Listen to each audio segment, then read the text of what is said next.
everyone and welcome back to my channel Orina's Arena. ঘন্টাখানেক হলো ইতালির ভেনিস শহর ছেড়ে আমরা পিসা শহরে এসে পৌঁছেছি আর কোনো রকমে ব্যাগপত্র হোটেলের মধ্যে রেখে দিয়ে বেরিয়ে পড়েছি লিনিং টাওয়ার অফ পিসা দেখতে যাওয়ার জন্য। পিসা টাওয়ারে ওঠার জন্য আমাদের বিকেল 4:30টার সময় টিকিট আছে, তাই একটু তাড়ায় আছি। আর এইদিকে ট্যাক্সি স্ট্যান্ড, কিন্তু ট্যাক্সি স্ট্যান্ডে দেখুন কি লম্বা লাইন, আমাদের নাম্বার আসতে আসতেই বোধহয় 4:30 বেজে যাবে। ট্যাক্সি স্ট্যান্ডের একদম অপোজিটেই হচ্ছে বাস স্টপ। আর আমি হোটেল থেকে বেরোনোর সময় গুগলে দেখে নিয়েছিলাম যে পিসা যাওয়ার জন্য আমাদেরকে কত নম্বর বাসটা ধরতে হবে। নাম্বার 1 ওই যে +1 লাইনটা আছে ওইটাও যায় পিসার জন্য। যেই বলা আর সেই করা, প্রীতমকে জানাতেই সঙ্গে সঙ্গে ও বলল এরকম লম্বা একটা ট্যাক্সি লাইনে দাঁড়িয়ে থাকার থেকে চলো বাস দাঁড়িয়েই আছে, বাসে করেই পৌঁছে যাওয়া যাক লিনিং টাওয়ার অফ পিসা দেখতে। আমরা পিসা শহর দেখতে দেখতে আগিয়ে চলেছি। আর এই হচ্ছে পিসা শহরের একমাত্র নদী আর্নো নদী। আর নদীর ধারে দেখুন সার বেঁধে কত রঙিন বাড়ি আছে, আর তার পেছনে পাহাড়গুলো থাকার জন্য জায়গাটা ভীষণ সুন্দর দেখতে লাগছে। চলুন, মাত্র 10 মিনিটের মধ্যেই আমরা পৌঁছে গেছি এই টাওয়ার চত্বরে। আর জানেন কি, এই লিডিং টাওয়ার অফ পিসা মাটিতে প্রায় 4 ডিগ্রি হেলে রয়েছে। এই টাওয়ার চত্বরে এই পিসা টাওয়ার ছাড়াও রয়েছে একটা ব্যাপটিস্ট্রি, একটা ক্যাথিড্রাল আর আছে একটা কবরস্থান। এই পুরো টাওয়ার চত্বরটা মানুষের জীবনের যে চক্র সেটাকেই খুব সুন্দরভাবে তুলে ধরেছে। এই ব্যাপটিস্ট্রি সিম্বল করেছে জন্মকে, ক্যাথিড্রাল সিম্বল করেছে মানুষের পুরো জীবনধারাকে, আর এই কবরস্থান যেটা ডেফিনেটলি সিম্বল করেছে মৃত্যুকে। আর তার মাঝখানে দাঁড়িয়ে আছে এই পিসা টাওয়ার, যেটা অ্যাকচুয়ালি একটা বেল টাওয়ার, মানে ঘন্টা বাজানোর জন্য এই টাওয়ারকে তৈরি করা হয়েছিল। এই যে পিসা টাওয়ারটা যেটা প্রায় 4 ডিগ্রি মতন হেলে রয়েছে, এটা কিন্তু ইচ্ছে করে বাঁকা বানানো হয়নি। এটা বাঁকা হওয়ার কারণ হচ্ছে ভুল ইঞ্জিনিয়ারিং। 1173 সালে এই টাওয়ারটি বানানো শুরু হয়েছিল। প্রথম 3 তলা কাজ হওয়ার পরই নিচের মাটি নরম হওয়ার কারণে টাওয়ারটি ধীরে ধীরে দক্ষিণ দিকে হেলতে শুরু করে। প্রথমের দিকে তো টাওয়ারটিকে সোজা করার প্রচুর চেষ্টা করা হয়েছিল, কিন্তু তখন আর সেটা পসিবল হয়নি। তাই এই টাওয়ারটি তৈরি হতে প্রায় সময় লেগেছিল 200 বছর।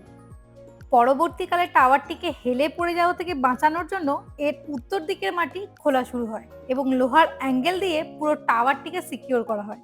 বর্তমানে এই টাওয়ারটি এতটাই সিকিউর যে প্রায় 300 বছর পর্যন্ত এই টাওয়ারের কোনো ক্ষতির আশঙ্কাই নেই। Okay, security check.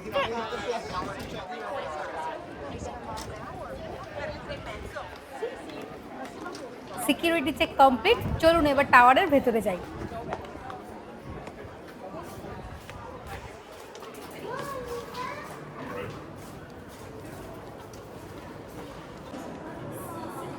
কিছুই তো নেই, খালি। প্রথমের দিকে ভাবছিলাম টাওয়ারের ভেতরে কিছু তো একটা থাকবে, আসার পর দেখছি কিছুই নেই, পুরো খালি। যাই হোক, চলুন এবার টাওয়ারের ওপরে যাই। ওপরে ওঠানামা করার জন্য এই একটাই সিঁড়ি আছে, আর এই সিঁড়িটা এতটাই সরু যে স্বাচ্ছন্দ্যে ম্যাক্সিমাম একটা মানুষ উপরে উঠতে বা নামতে পারবে। তার উপর আবার সিঁড়ির উপরে যে মার্বেলগুলো লাগানো আছে সেগুলো এত মানুষের ওঠানামার চক্করে পুরো স্লিপারি হয়ে গেছে, শেষে আমাকে জুতো হাতে করে নিয়ে উপরে উঠতে হচ্ছে। ওপর থেকে নিচেটাকে দেখতে বেশ লাগছে, আর নিচের মানুষগুলোকে দেখুন, একদম ছোট ছোট পিঁপড়ের মতন লাগছে। পিসার টাওয়ার থেকে দাঁড়িয়ে পাহাড় দিয়ে ঘেরা পুরো পিসা শহরকে দেখা যাচ্ছে। 55 মিটার উঁচু এই টাওয়ারে ওঠার পর এত সুন্দর ভিউ তো একটা এক্সপেক্টেডই ছিল।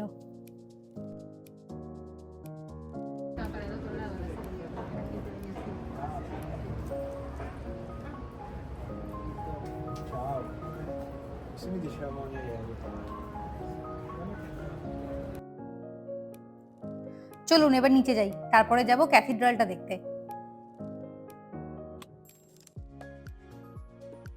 এই হচ্ছে ক্যাথিড্রাল মানে চার্চ, আর এর ঠিক অপোজিট দিকে আছে ব্যাপটিস্ট্রি। আমি চার্চকে কখনো ভেতর থেকে দেখিনি, জানেন তো, এই প্রথমবার।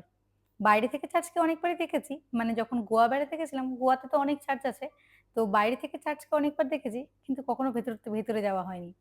আজকে এই প্রথমবার আমি কোনো চার্চের ভেতরে ঢুকছি, তাও আবার এত পুরানো একটা এত হিস্টোরিক একটা চার্চ। আর সত্যি অসম্ভব সুন্দর আর্কিটেকচার আছে চারিপাশে, আর আমাদের মন্দিরের মতন চার্চও একটা যেন শান্তির জায়গা তৈরি করেছে।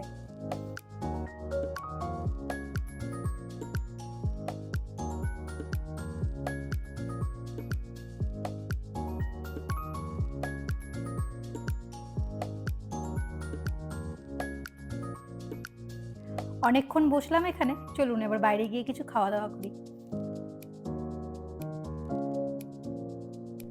পিসা টাওয়ার থেকে বেরোলেই সামনে ছোটখাটো একটা মার্কেট আছে, অনেকই দোকানপত্র আছে। জামা কাপড়, টুপি, ব্যাগ, শোপিস, ফ্রিজ ম্যাগনেট, প্রায় সমস্ত কিছুই পাওয়া যাচ্ছে। আর জানেন কি, এখানে যে দাদারা দোকান করে আছেন তারা বেশিরভাগই বাংলাদেশের বাসিন্দা। মার্কেটের ভেতর দিয়ে হাঁটার সময় অনেককেই আমি বাংলায় কথা বলতে শুনেছি। কত করে দাদা এগুলো? আমাকে সোজা বাংলায় কথা বলতে দেখে দোকানি দাদা তো অবাক হয়ে গেছেন। আসলে যারা এখানে টুরিস্ট আসেন তারা সাধারণত বিদেশি আসে, তারা ইংরেজিতেই কথা বলে। আর যারা দেশি মানে বাঙালিও আসেন, তারাও কিন্তু প্রথম ইন্টারাকশনটা ইংরেজিতেই করেন। তো আমাকে সোজা বাংলায় কথা বলতে শুনে উনি তো একটুখানি অবাকই হয়েছেন। তারপর উনি আমাদেরকে জিজ্ঞেস করলেন যে আমরা এখানে ঘুরতে আসছি না এখানে থাকি, কতদিন আছি। আর ফেরার সময় উনার দোকান থেকে বেরিয়ে আসার সময় উনি আমাকে ফ্রিজ ম্যাগনেটটা গিফট করলেন। আর তার সাথে আমাদেরকে বললেন যে এখানে অনেক বাঙালি রেস্টুরেন্ট আছে, তো আমরা যদি চাই বাঙালি খাবার খেতে তো সেখানে যেতে পারি। আমরা এখন সেই দিকেই যাচ্ছি, চলুন গিয়ে এক কাপ চা কফি খাওয়া যাক। পুরো ইউরোপ ঘুরতে ঘুরতে আজকে আমরা পেয়েছি বাঙালি খাবার। ওই যে আমার পেছনে যে দোকানটা দেখতে পাচ্ছেন, ওই দোকানটাই হচ্ছে একটা বাঙালি রেস্টুরেন্ট, যেখান থেকে আমরা বাঙালি খাবার পেয়েছি।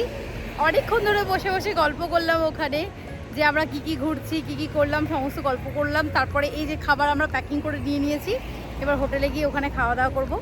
তো প্রায় 12-14 দিনের ট্রিপের পর আজকে প্রথমবার বাঙালি খাবার পেয়ে আমরা খুবই খুশি। তো চলুন এবার বাড়ি ফিরে যাক, হোটেলে গিয়ে রেস্ট নিয়ে এবার ঘুমটুম হবে। কালকে সকালে আবার বেরিয়ে যাব রোমের উদ্দেশ্যে। তাহলে আপনাদের সাথে দেখা হচ্ছে আবার রোমে গিয়ে। আর আজকের ব্লগটা আমি এখানেই শেষ করছি। ভালো থাকবেন, সুস্থ থাকবেন। ব্লগ ভালো লাগলে লাইক করবেন। ধন্যবাদ।